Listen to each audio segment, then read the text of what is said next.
সুপ্রিয় দর্শক, বাংলাদেশ টেলিভিশনের নিয়মিত আয়োজন ফ্যাসিবাদের দিনলিপি অনুষ্ঠানে আপনাদের সবাইকে স্বাগত জানাচ্ছি। আপনাদের সঙ্গে আছি আমি সাইদ খান। আলোচনার জন্য আমার সঙ্গে আছেন দুজন অতিথি। আমার ডান দিকে আছেন লেখক ও নিরাপত্তা বিশ্লেষক জিয়া আহমেদ।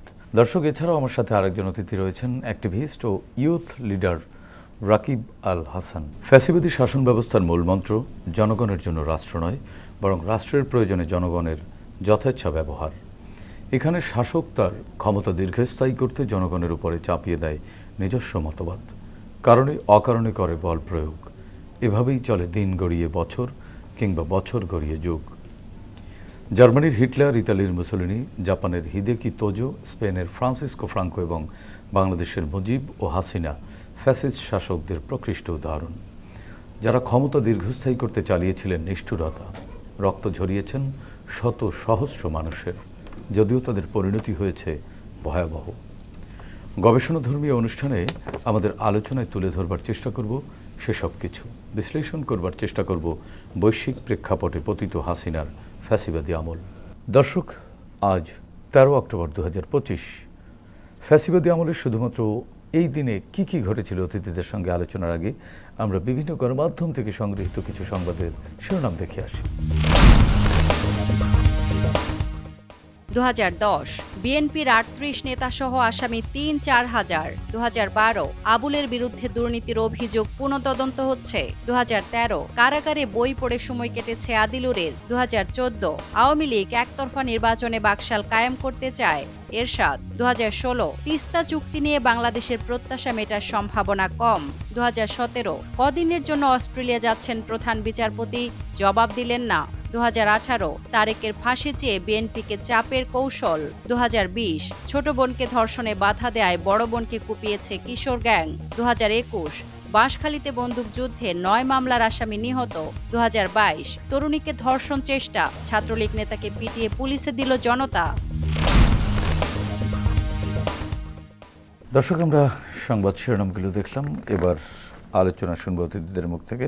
জি আহমেদ, আপনার কাছ থেকে জানতে চাচ্ছি, 2018 সালের একটি খবর, তারেক রহমান বিএনপির ভারপ্রাপ্ত চেয়ারম্যান তারেক রহমানের ফাঁসি চেয়ে বিএনপিকে চাপের কৌশল।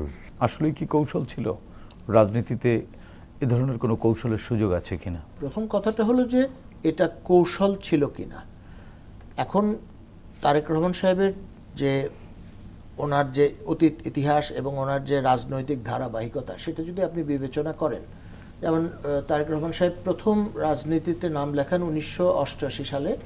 উনি তখন গাবতলী উপজেলার বিএনপির প্রাথমিক সদস্য হিসাবে বিএনপিতে যোগ দিয়ে তারপর রাজনৈতিক যাত্রা তার শুরু ওখান থেকে। এই সময় থেকে উনি এই যে পরবর্তীতে 91 সালে বিএনপি ক্ষমতায় আসলো, 96 পর্যন্ত থাকলো, তারপরে আপনার বিএনপির পরে আসলো আওয়ামী লীগ, তারা থাকলো হলো 2001 পর্যন্ত। এই যে দীর্ঘ সময়কাল, আপনার প্রায় 12 বছর, এই সময়কালে কিন্তু আপনার তারেক রহমানের বিরুদ্ধে কোনো অভিযোগ উঠে নাই, কোনো মামলা হয়নি। তারেক রহমানের বিরুদ্ধে মামলাটা শুরু হলো যখন বিএনপি দ্বিতীয়বারের মতো তার ক্ষমতা 2001 সালে আসলো এবং 2006 সালে যখন চলে গেল, তারপরে যে একটা সরকার আসলো যেটাকে আমরা বলি 111 গভর্নমেন্ট, সেনা সমর্থিত তত্ত্বাবধায়ক সরকার, সেই সময় প্রথম তার বিরুদ্ধে মামলা শুরু হলো 2007-এ। ব্রাইবিং, ঘুষ নেয়া এবং বিভিন্ন ধরনের এইসব থেকে শুরু হলো তার বিরুদ্ধে মামলা, এবং এই একে একে সেই সরকার এবং তার পরবর্তী আওয়ামী লীগ সরকার তার বিরুদ্ধে 84টি মামলা দিল। এই 84টা মামলার মধ্যে যেহেতু অনেকগুলি ছিল ঘুষ, অনেকগুলি ছিল দুর্নীতি, সেগুলিকে ওইভাবে প্রমাণ করা সম্ভব হয়নি বা হতো না। সেই কারণে তারা করলো কি যে আপনার এই যে 2004 সালে আওয়ামী লীগের সভানেত্রীর উপর যে গ্রেনেড হামলাটা হলো সেটাতে তারা তারেক রহমানকে জড়িয়ে দিল একদম সম্পূর্ণভাবে, এটা মানে কোনো কারণ ছাড়া এবং কোনো রকম যুক্তি ছাড়া এবং কোনো ধরনের প্রমাণ ছাড়া। কারণ প্রমাণ ছাড়া এটা বলছি এই কারণে যে প্রথম যখন এই 2004 সালে তার বিরুদ্ধে বা তার উপর যে শেখ হাসিনার উপর যে গ্রেনেড হামলাটা হলো, সেই হামলার পরে আপনার একটা তদন্ত কমিটি গঠন হলো। সেটার ছিলেন হলো এসআই ছিলেন ফারুক বলে একজন ভদ্রলোক। সেখানে তারা একটা চার্জশিট দাখিল করলেন। সেখানে তারেক রহমানের কথা তো নাই, কোনো বিএনপির লোকের কথাও ছিল না। পরবর্তীতে আপনার 111 গভর্নমেন্ট আসলো যখন, তারা তখন এটাকে দ্বিতীয়বার এটার জন্য একটা তদন্ত কমিটি গঠন করলো। এবং ইন্টারেস্টিং হলো যে এই যে পুরো বিষয়টাকে তখন তত্ত্বাবধান করতেন হলো পরবর্তীতে আপনার যিনি আইজিপি হয়েছিলেন সেই জাভেদ পাটোয়ারি সাহেব।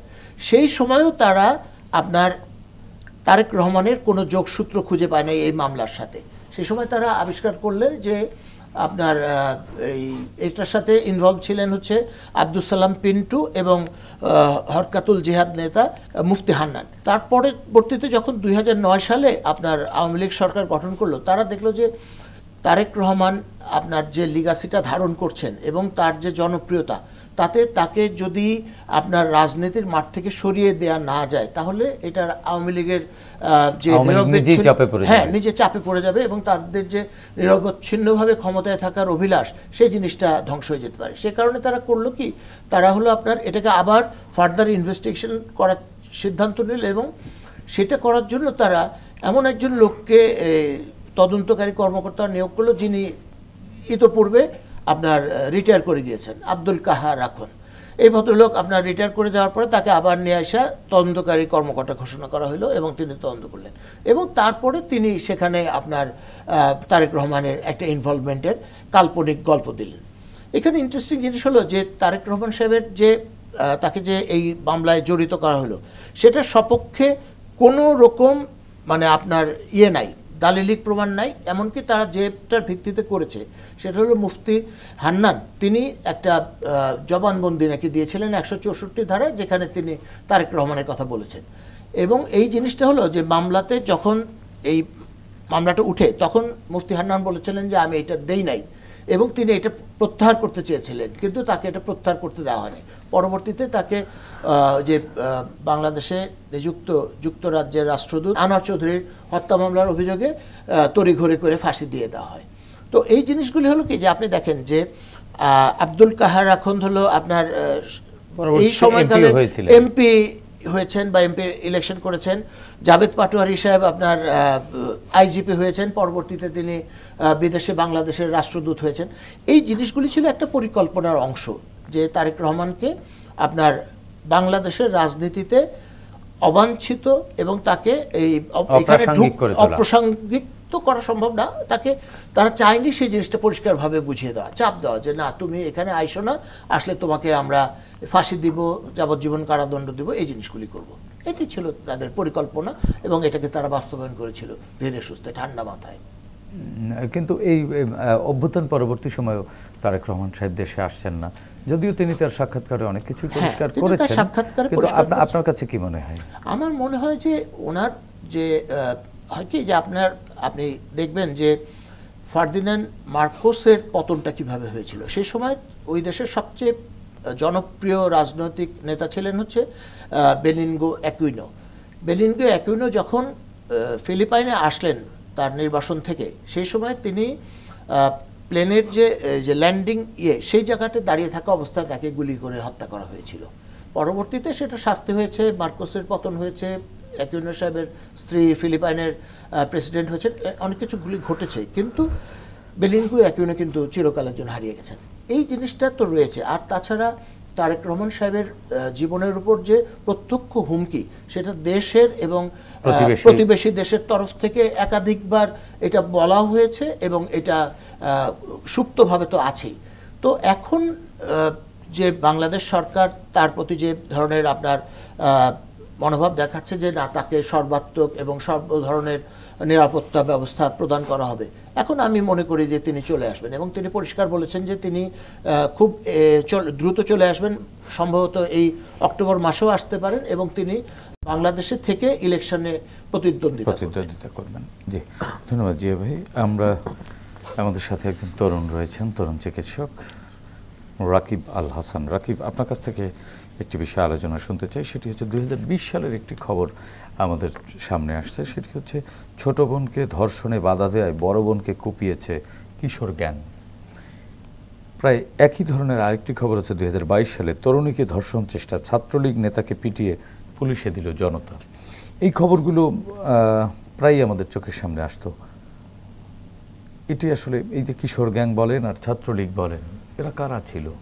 এরা কাদের শেল্টারে এই কর্মকাণ্ডগুলো নির্বিঘ্নে চালাতো এবং পারও পেয়ে যেতে দেখেছি? ফেসিবাদের যে কায়েম হওয়ার যে একটা প্রক্রিয়া, সেই প্রক্রিয়াটা যদি আমরা একটু খণ্ডন করি, তাহলে যদি দেখি 2007 সালে তথাকথিত 111-এর মাধ্যমে যে -2 ফর্মুলার অধীনে যে বিরাজনীতিকরণের চেষ্টা হয়েছিল, পরবর্তীতে আমরা সেটা জানলাম যে আসলে -2 না, এটাকে বিএনপিকে মাইনাস করে বা জিয়া পরিবারকে মাইনাস করে সেখানে আসলে আওয়ামী লীগকে একক সংখ্যাগরিষ্ঠভাবে দেশ চালানোর যে ম্যান্ডেট প্রতিবেশী দেশ বা ষড়যন্ত্রকারীরা দিয়েছিল। পরবর্তী সময় যখন এটা আমরা মোটা দাগে যদি ফেয়ার ইলেকশনে ধরি 9 সালে, সেই ইলেকশনের মাধ্যমে তারা যে ইলেকটেড ডেমোক্রেটের মাধ্যমে যে অটোক্রেট তৈরি হয়, যেটা আমরা পার্শ্ববর্তী দেশ ভারতের নরেন্দ্র মোদীকে দেখছি, তো সেই প্রক্রিয়ার মধ্যে যখন আসলো, তারপর 14 সালের যে একতরফা ইলেকশনের পরে সে একটায়তন্ত্র হয়ে উঠলো। তার পরবর্তী 18 সালের পরে যখন ফেসিবাদে উঠলো, তার পরবর্তী সময় আমরা এটাকে আর ফেসিবাদ বলতে চাই না, আমরা এটাকে বলতে চাই মাফিয়াতন্ত্র।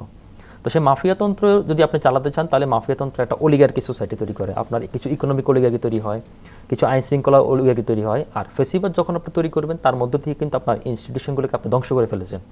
এখন সে ধ্বংস করার পরবর্তী সময় তখন আপনার এই যে সামাজিক যে অস্থিরতা, সেই সামাজিক অস্থিরতার অন্যতম একটি বহিঃপ্রকাশ হচ্ছে দর্শন, নারী নির্যাতন, শিশু নির্যাতন বা মানুষের প্রতি যে অত্যধিক পরিমাণ যে বল প্রয়োগটি।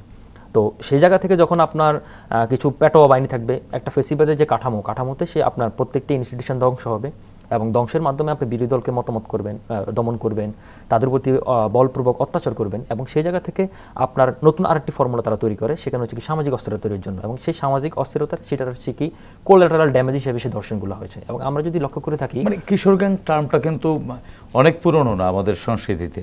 এটি গত 10 বছর ধরে আমি সেই ব্যাখ্যাটাই কারণ আমি প্রেক্ষাপটটাকে টানলাম। তো যার কারণ হচ্ছে তখন আপনার যে সেই কোলাটারাল ড্যামেজ হিসেবে যখন আপনার প্রত্যেকটি প্রতিষ্ঠান হিসাবে ধ্বংস করবেন, একই সাথে আপনার যে বাংলাদেশের যে ট্রেডিশনাল যে রাজনৈতিক যে কালচার, সেই কালচারে কিন্তু আপনার একটি ছাত্র সংগঠন থাকে, ভাতৃপ্রতিম বলি। তো সেই সংগঠনটাকে আপনি অত্যধিক পরিমাণ পাওয়ার করা হয়, অত্যধিক পাওয়ারফুল করা, এম্পাওয়ার করা হয়। কারণ হচ্ছে কি আপনার ক্যাম্পাসে যাতে কোনো অস্থিরতা তৈরি করা না হয়, বিপরীত মতরা মানে ক্যাম্পাসে যাতে ভিন্ন মত যাতে না উঠতে পারে। এবং সেটার যখন আপনার একটা কন্টিনিউশন সাইকেল যদি দেখেন আপনি দেখবেন হাসিনার আমলে কিন্তু আমরা সেটাও দেখেছি, ক্লাস 5ও কিন্তু ছাত্রলীগের কমিটি থাকে, যেটাকে আমরা মানে ট্রল করে শিশু লীগ বলতাম।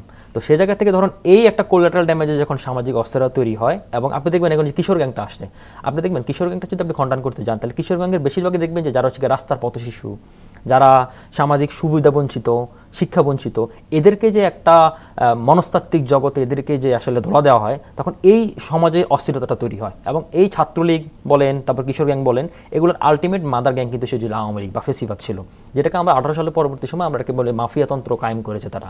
তখন এই অস্থিরতাগুলো কিন্তু সমাজে যখন আসলে গণতন্ত্র থাকবে না, যখন আপনার বিরোধী পক্ষের প্রতি কোনো সৌহার্দ্যপূর্ণ সম্পর্ক থাকবে না, তখন এই সামাজিক অস্থিরতাগুলো তৈরি হয়। এবং এটা আমি মনে করি যে আমাদের প্যাট্রোনাইজ, ডেফিনেটলি প্যাট্রোনাইজ। এবং এটা হচ্ছে আপনি না চাইলেও সেটা গ্রো আপ হবে এবং সেটা প্যাট্রোনাইজ হবে, এটা ডেফিনেটলি প্যাট্রোনাইজ হবে এবং এটা গ্রো আপ হবে সমাজে, কারণ ন্যাচারালি হয়ে যাবে, মানে ডেফিনেটলি ন্যাচারালি হবে, কারণ এটা একটা কোলাটারাল ড্যামেজ, সোসাইটির একটা কোলাটারাল ড্যামেজ। কারণ হচ্ছে কি আপনি দেখুন, যখন আপনার মানে রাজনৈতিক সমাজের স্খলনের ফলাফল যদি এটি হয়, তাহলে সমাজটা আসলে স্খলিত হয় কেন? আচ্ছা, এখন হচ্ছে দেখুন আপনার সমাজে ধরুন একটা রাজনৈতিক সোসাইটিতে, একটা দেশের রাজনৈতিক সোসাইটিতে একটা বেসিক কালচার কি থাকবে, হচ্ছে রাজনৈতিক একটা পরিবেশ থাকবে।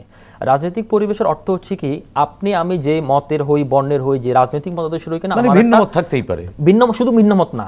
আপনি দেখুন হাসিনার আমলে শুধু ভিন্ন মত না, যারা হাসিনার জন্য থ্রেট ছিল না তারাও কিন্তু ভয়ঙ্কর পরিবেশ ছিল। ধরুন কিছু কিছু রাজনৈতিক দল ছিল যাদের হচ্ছে কি রাজনীতিক সেই আস্ফালন ছিল না যে হাসিনাকে ফেলে দেওয়ার মতো, কিন্তু হাসিনা তাকেও থ্রেট মনে করতো, ন্যূনতম শক্তিকেও তিনি ভয় পেতেন। আপনি দেখুন ফেসবুকে ফেসবুকে স্ট্যাটাস দেওয়ার পরে খাদিজাকে যে আপনার দিনের পর দিন জেল খাটতে হয়েছে, জগন্নাথ স্টুডেন্ট, এরকম অসংখ্য উদাহরণ রয়েছে আমাদের সামনে। আপনার একটা মরতেই হলো, তাই না? এবং আপনি দেখেন মসজিদে যে খুতবা আপনি দিবেন, সেই খুতবায় যদি এরকম তারা কিছু মনে হয় যেটা মানে নিপীড়কের বিরুদ্ধে যাচ্ছে, তখন সেই মসজিদের ইমাম পর্যন্ত আক্রান্ত হয়েছিল। তো সে তো তার পলিটিক্যালের জন্য তো তার জন্য থ্রেটেন ছিল না, এখন এই সমাজে যে সোসাইটির একটা কোলাটারাল ড্যামেজ অটোমেটিক হয়ে যাবে, কারণ আপনাকে রাজনৈতিক পরিবেশ রাখছেন না, এবং যেটার আর অন্য একটা টার্ম আছে সেটা হচ্ছে গুপ্ত।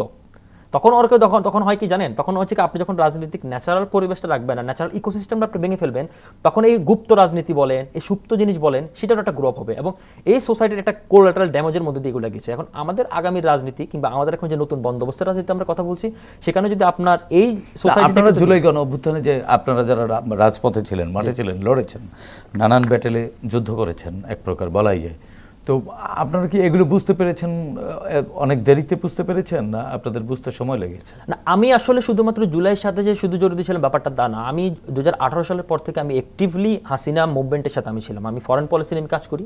তো সুতরাং হাসিনার পতনটা যে অবিসম্ভবই ছিল সেটা আমরা জানতাম, সেটা আমরা জানতাম। এবং হচ্ছে ধরুন কারণ হচ্ছে কি আমরা আরও কেন জানতাম, কারণ আপনি এখানে শুরুতেই শিরোনামে আপনি অনেকগুলো উদাহরণ টেনেছিলেন, যে ফ্রান্সিসকো, মুসোলিনি, হিটলার, কিন্তু আরও কিছু উদাহরণ কিন্তু আছে যেগুলো কিন্তু সরকারের পতন হয় না। ধরুন আপনি রাশিয়ার পুতিনের কথা যদি আপনি বলেন, সে কিন্তু একচ্ছত্র ক্ষমতার মধ্যে রয়েছে, আমরা জানি না তার কখন পতন হবে। কিম জং উন, আমাদের পার্শ্ববর্তী দেশ যদি আপনি দেখেন, কম্বোডিয়ার হুনসেনের ছোট ছেলে হুন মানে আমার ফ্রেন্ড, আমাদের একটা অর্গানাইজেশনের সে প্রেসিডেন্ট, তার বড় ছেলে এখন হুন মানেটা সে যে ক্ষমতা হস্তান্তর করেছে 1985 সালের পর থেকে 40 বছর পর্যন্ত তারা ক্ষমতা দখল করে রেখেছে, এবং সেই জায়গা থেকে তাদের পলিটিক্যাল যে লিগেসি তারা কন্টিনিউ হ্যান্ড ওভার করেছে।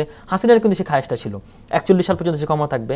তো হাসিনা যদি এ টার্ম না হোক পরের টার্ম, সে কিন্তু তার পলিটিক্যাল যে উত্তরাধিকার তৈরি করেছিল, পুতুল বা জয় যেই হোক বা শেখ রেহানা, তাদেরও কিন্তু ছিল, কিন্তু তারা সেটা পারেনি কেন? বাংলাদেশে বিএনপির মধ্যে একটা বিরোধী দল ছিল, সেই বিরোধী শক্তিশালী যদি বিরোধী দল থাকেন, তখন হচ্ছে একটা সোসাইটি যখন থ্রেশহোল্ড লেভেল ক্রস করে যায়, তখন এই যে ধাক্কাটা সে দিয়েছিল বিএনপি, গত 16 বছরের বিএনপি সহ জামাত সহকারে যারা মেইন স্ট্রিম পলিটিক্স পার্টি করেছে, তারা যে ধাক্কাটা দিয়েছিল, সেই ধাক্কাটার ফাইনাল রেজাল্ট হচ্ছে 36 জুলাই। 36 জুলাইকে আমি বিচ্ছিন্ন ঘটনা বলতে চাই না, 36 জুলাইকে আমি একটা ধারাবাহিক একটা পরিণতি ছিল, একটা এন্ডিং পয়েন্ট ছিল, এবং এই এন্ডিং পয়েন্টের মাধ্যমে যে ফেসিবাদের যে একদম গোড়া, সেই গোড়াটা ভেঙে গিয়েছে। আসলে কি গোড়া ভাঙতে আমরা পেরেছি, সেটি একটু জিয়া ভাইয়ের কাছ থেকে শুনে আসি। জিয়া ভাই একজন গবেষক। জিয়া ভাই, আসলে কি গোড়া ভাঙা গেছে? আমি মনে করি না গোড়াটা ভাঙা গেছে, আমি মনে করি যে ডালপালাগুলোকে আমরা কাটতে পেরেছি। এই গোড়াটা ভাঙবে হলো আপনার এই ফ্যাসিবাদ যেমন গড়ে উঠতে সময় নিয়েছে 15 বছর, কিংবা তার সাথে আরো 2 বছর যোগ করলে 17 বছর, এটা ভাঙতে অন্তত পক্ষের অর্ধেক সময় আপনার লাগবেই, অনেক সময় বেশি সময় লাগে। হ্যাঁ, ভাঙতে তো এটা হলো ধরেন আপনার একটা শাসকের, সেটা যত টিরানিক্যাল শাসকই হোক, তাকে পতন ঘটানো যায় 30 দিন, 40 দিন, 1 মাস, 2 মাসে, কিন্তু একটা জিনিস গড়ে তুলতে কিন্তু সময় লাগে। এটা গড়ে তুলতে ফ্যাসিবাদের বিকল্প রাজনীতিটা কি, সেটা হলো গণতন্ত্র।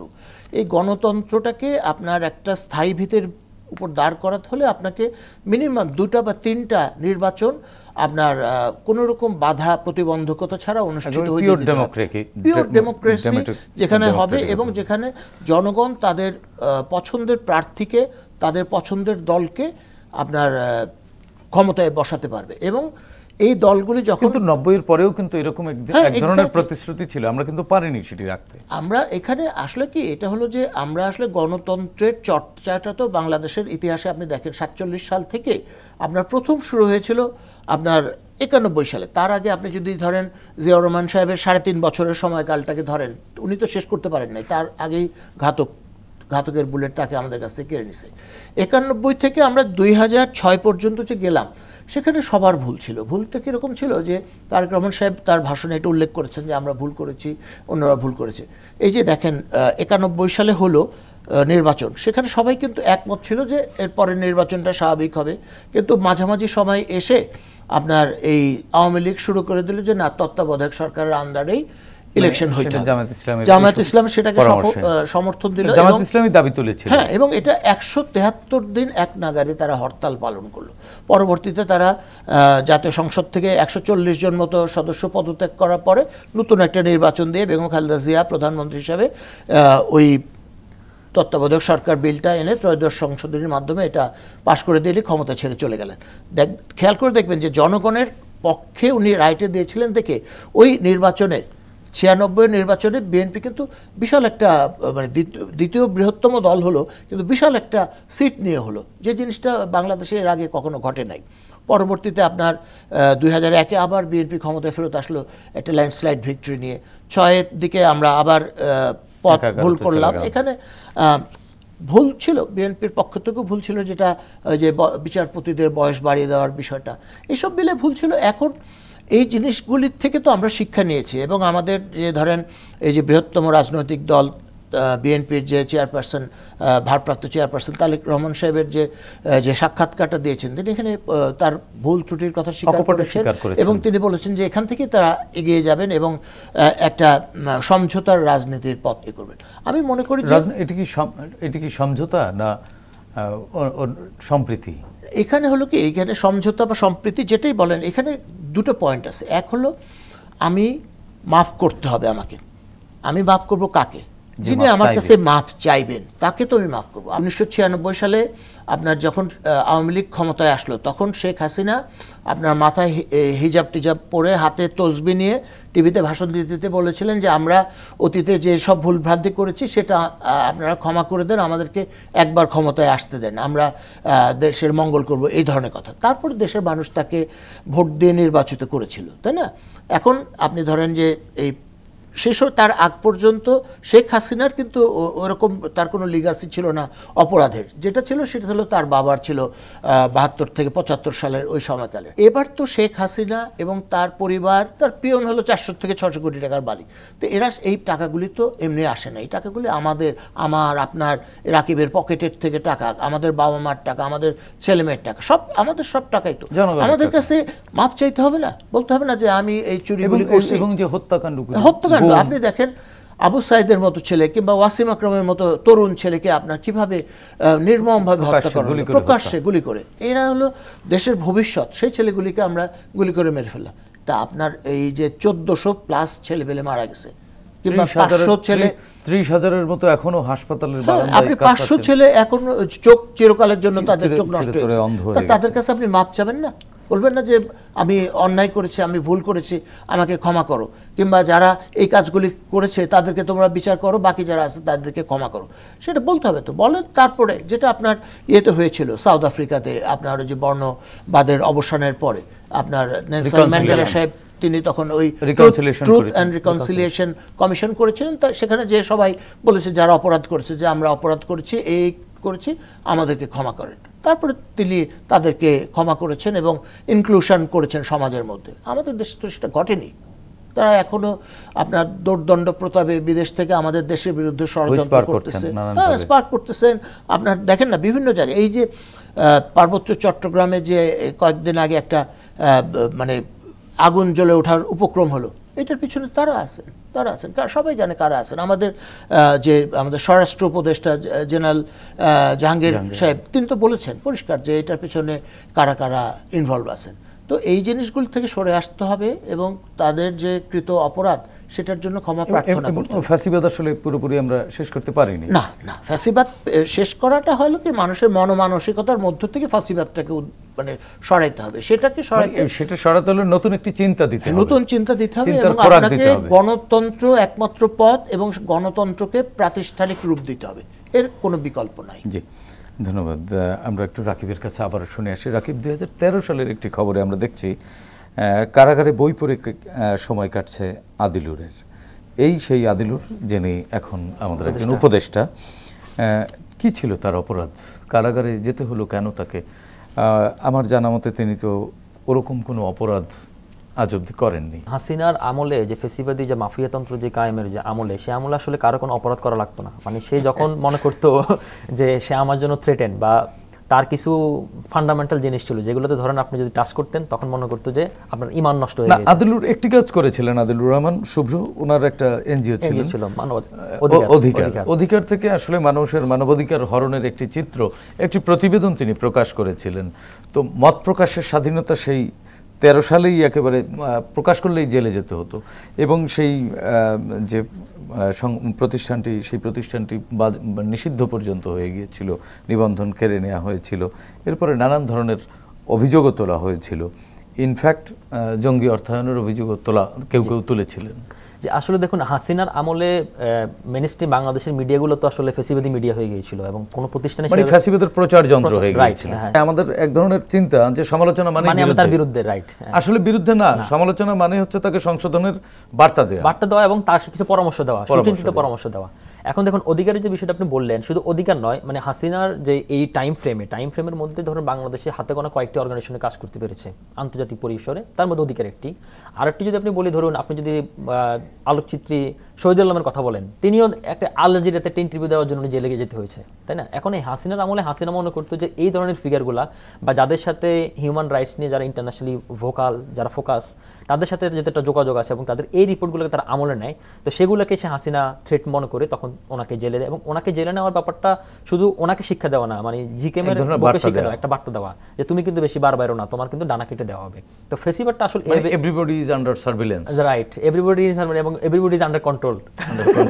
এবং এরকমই একটি আমি আপনার সাথে আলোচনা একটু যোগ করি। 2023 সালে আওয়ামী লীগের সাধারণ সম্পাদক ওবায়দুল কাদের বলেছিলেন, পিটার হাসের মুরব্বীদের সঙ্গে আমাদের কথা হয়ে গেছে।